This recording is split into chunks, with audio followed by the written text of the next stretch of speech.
Pessoal, é o seguinte, ao que tudo indica, atacante Lelê é mais um que está de saída do Fluminense. Informação dos amigos do Jornada 1902, o Gabriel Amaral, também o Vitor Lessa. Lelê interessa ao Ceará, que subiu esse ano da Série B para a Série A. Vai disputar a primeira divisão, já contratou inclusive o Pedro Raul, que estava no Corinthians, e agora está interessado no Lelê. Não se sabe ainda o modelo de contratação, se é um empréstimo, se é uma compra em definitiva, se tem jogador envolvido na troca, se o Fluminense de repente se interessou por algum jogador do Ceará e ofereceu o Lelê como moeda de troca. Não se sabe ainda nenhum detalhe, né, sobre essa situação, mas é um jogador que interessa ao Ceará e que, ao que tudo indica, deve seguir o seu caminho, deve deixar o Fluminense nesse mês agora de fevereiro ainda, para poder se juntar ao elenco do Ceará, que é dirigido pelo meu amigo Leonardo Condé. Bom, gente, com a saída do Lelê, o que me preocupa não é necessariamente a perda do Lelê, né? Não lamento a saída do Lelê, desejo boa sorte para ele, mas é um jogador que, né, não dá pra gente dizer que deu certo no Fluminense. É um atleta que jogou 53 jogos, marcou 8 gols, deu 5 assistências, ficou 10 meses parado por conta de uma lesão e nunca foi unanimidade entre os torcedores. Muito pelo contrário. O que eu me preocupo com a saída do Lelê é com a não reposição. Porque o Fluminense, veja bem, gente, começou o ano com o John Kennedy, Cauã Elias, Cano e o Lelê. O Lelê voltando de contusão. Cauã Elias era o titular, foi vendido. John Kennedy foi emprestado, tá fazendo gol lá no México. O Lelê agora tá saindo. Aí ficou o Cano e chegou o Everaldo.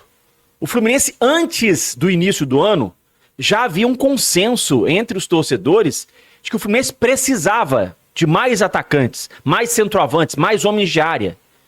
E aí o Fluminense começa o ano, né, negocia 2, tem outro de saída e só traz um. Tá faltando, essa conta não bate. Você tem 4 e precisa de mais um. Aí você perde 3 e fica com 2. Cara, não faz o menor sentido. Não faz o menor sentido. Não consigo ver o Fluminense disputando essa temporada tão pesada, com tantos jogos, até o meio do ano, somente com 2 atacantes.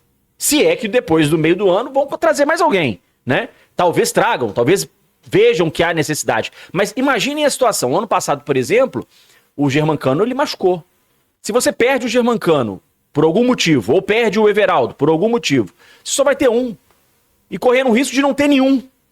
Então, assim, não dá pra você, no futebol de hoje, você jogando Copa do Brasil, Sul-Americana, Campeonato Brasileiro, depois tem Mundial, tem a reta final do Campeonato Carioca, se Deus quiser o Fluminense vai estar na semifinal, com apenas 2 atacantes, cara. Não dá. Ou o Fluminense já tem alguém engatilhado aí pra poder trazer, ou então o pessoal tá ficando maluco, né? Ou então o pessoal não tá preocupado com o planejamento do time pra 2025, porque eu não acredito que o Fluminense, mesmo que o Lelê não seja uma unanimidade, eu vou voltar a repetir aqui, não estou lamentando a saída do Lelê, estou me preocupando com a falta de reposição.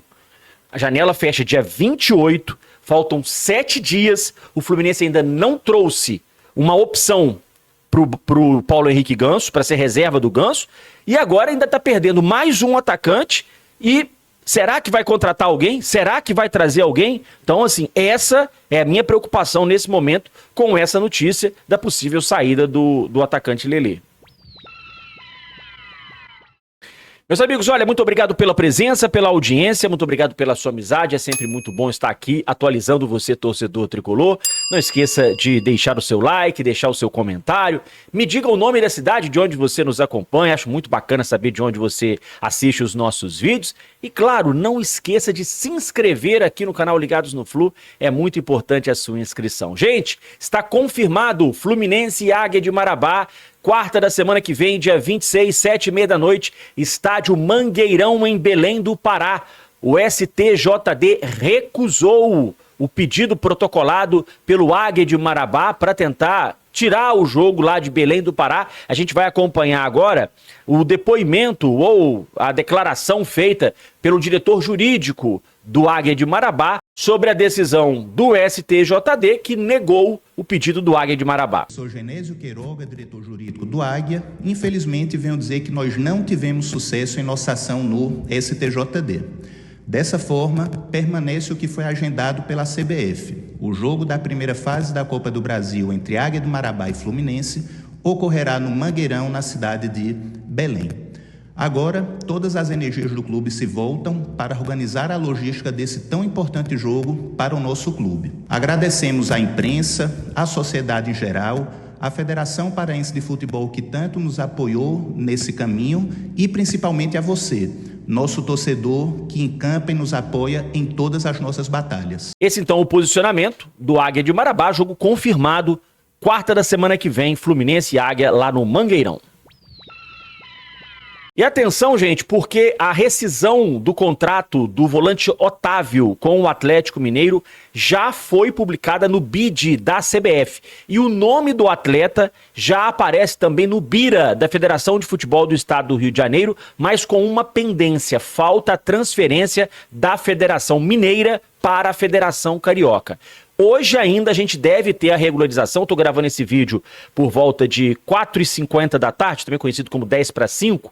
O nome dele ainda não tinha sido publicado no BID da CBF. Mas com a rescisão publicada e com o nome dele já constando no BIRA, ao que tudo indica, né, ele deve ser regularizado ainda hoje e vai estar à disposição do técnico Mano Menezes para o jogo contra o Bangu, domingo no Maracanã, mas tem ainda que ser publicado. Se não for publicado no BID, só semana que vem aí ele só ficaria liberado para atuar na semifinal, caso o Fluminense passe, vai passar, vai se classificar, vai dar certo. Assunto agora, gente, é sobre a SAF do Fluminense que avança a passos largos. O BTG informou ao Fluminense que já encontrou investidores interessados em comprar a SAF do clube. A gente vai para a matéria que foi divulgada pelo site GE, que fala sobre esse assunto. Olha aí, olha. SAF do Fluminense, conversa avança e banco diz em reunião que investidores farão proposta. Matéria do Giba Pérez, Gustavo Garcia e do Marcelo Neves. O Fluminense avançou nesta semana no projeto para formar a Sociedade Anônima do Futebol, a SAF. A direção tricolor teve uma reunião quinta-feira com executivos do banco BTG Pactual, contratado para analisar as finanças e assessorar o clube na busca por investidores. Pelo lado tricolor estiveram presentes o presidente Mário Bittencourt, o vice Matheus Montenegro e também o vice de finanças.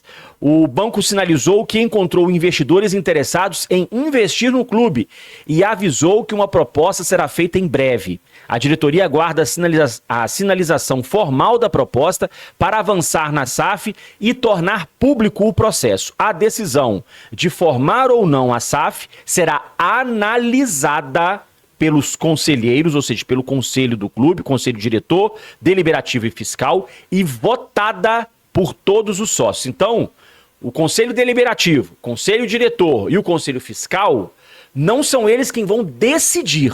Eles vão analisar. Quem vai decidir são os sócios. Quem vai dar a palavra afinal vão ser os sócios numa Assembleia Geral que tem que ser convocada pelo clube. E essa Assembleia pode ser convocada tão logo o Fluminense tenha mais detalhes sobre essa proposta que deve chegar nos próximos dias. O processo vem sendo conduzido diretamente pelo vice-presidente geral Matheus Montenegro, que trabalha ao lado do presidente Mário Bittencourt na questão. A ideia é vender o controle do futebol para o comprador, que terá mais de 50% das ações da empresa a ser criada. Esse posicionamento foi adotado em novembro, quando o presidente atual, o presidente do Fluminense, mudou de opinião. E, inicialmente, ele desejava manter o controle do futebol do clube. Então, em novembro, o Mário entendeu que não dava para ele fazer aquela proposta que ele tinha, né, de vender só uma parte do clube e o clube continuar com a maioria das ações. Porque não tinha ninguém interessado. Nenhum investidor vai querer colocar dinheiro onde ele não pode mandar, né? E aí o Mário teve que voltar atrás na decisão dele e agora abriu mão e vai vender mais da metade das ações do clube. O processo, gente, ainda não está perto do fim. Atenção, hein? Após a proposta se tornar pública, ainda haverá análise interna e debate entre os conselhos antes da votação entre os sócios. Uma declaração aqui do presidente Mário, ó, estamos avançando como sempre de maneira segura e de modo que possa trazer ao Fluminense um modelo de investimento sólido e estruturado. Em breve devemos receber uma proposta que será avaliada dentro das melhores condições do clube. O vice Matheus Montenegro também disse que o processo está sendo conduzido há mais de 2 anos, o banco atualizou o clube sobre as conversas e eles aguardam então evoluções em breve. Assim que recebermos uma proposta, informaremos a torcida e aos sócios com toda a transparência. Então, essa declaração do Mário, declaração também do Matheus Montenegro, que é o vice-geral do Fluminense, e a gente fica nessa expectativa para saber qual que é o valor, quem vai investir, como que vai ser o modelo, né? Mas pelo que está escrito na matéria, não é um processo rápido. Então a gente às vezes vê as notícias, né? Fluminense avança para a constituição da SAF, mas esse avança tem sido um pouco devagar. E eu acho que não tem que ter pressa mesmo não, porque às vezes você vai fazer com pressa e vai dar tudo errado, né? Esse é um assunto muito sério, precisa de transparência e estou otimista, tomara que dê tudo certo. Acho que esse é um movimento sem volta no futebol brasileiro. Vários clubes já se tornaram SAF, uns deram certo, outros não, e aí que cabe à direção do Fluminense analisar direitinho, criteriosamente, quem são os investidores, quanto que vai ser colocado, qual que é a proposta, qual que é a contrapartida, enfim, tudo isso. Porque depois, a situação pode parar na justiça, como foi o caso do Vasco. Mas acho que é um movimento sem volta. E é importante que sejam realmente tricolores, que sejam esses investidores, como a gente tem ouvido falar. Como, por exemplo, o André Esteves, que é o sócio majoritário do BTG, que é um cara bilionário, que tem muita grana, e que seria um desses investidores, pelo menos é o que comentam nos bastidores do Fluminense. Não seria pelo Banco Pactual, pelo BTG Pactual, seria ele, André Esteves, que seria o investidor diretamente, mas acho que ter tricolores no comando já seria um lado positivo, porque às vezes você vende para uma empresa de fora do Brasil, alguém que não tem relação nenhuma com o Fluminense, alguém que não tem menor ligação com o futebol brasileiro, e as coisas às vezes podem não sair como a gente espera. O Botafogo, por exemplo, ganhou o Campeonato Brasileiro, investiram muito dinheiro, nesse início de ano já gastaram mais de 500 milhões de reais, mas olha a bagunça que tá o Botafogo nesse início de ano. Olha a confusão que tá o Botafogo. Não tem técnico até hoje, largaram o Campeonato Carioca de lado, enfim, são essas coisas que podem acontecer. Agora, se você tem à frente da sua SAF pessoas que gostam do clube, que torcem para o clube, que têm identificação com o clube, eu acredito que a chance de dar certo é muito maior. Vejam, por exemplo, o caso do Atlético, que tem atleticanos, que são pessoas também com muito dinheiro, com muita grana, que investem no clube e que querem o melhor do clube. Mesmo caso do Pedrinho BH, dono do supermercado BH, que agora comprou a SAF do Cruzeiro. Cruzeirense, apaixonado. Ele quer o bem do Cruzeiro. Ele não visa só o dinheiro, só o retorno financeiro. Então, acho isso importante. Claro, isso é no mundo ideal, isso que deveria acontecer. Tomara que quem venha a fazer essa proposta seja realmente pessoas que estejam interessadas em ajudar o Fluminense e não apenas em ter a contrapartida. Claro, quem vai botar dinheiro, gente, quer receber em troca. Isso aí é fato. Não se iludam. O cara não vai colocar dinheiro para não receber nada em troca. O cara vai colocar dinheiro, mas ele quer receber a parte dele. Ele vai investir para receber.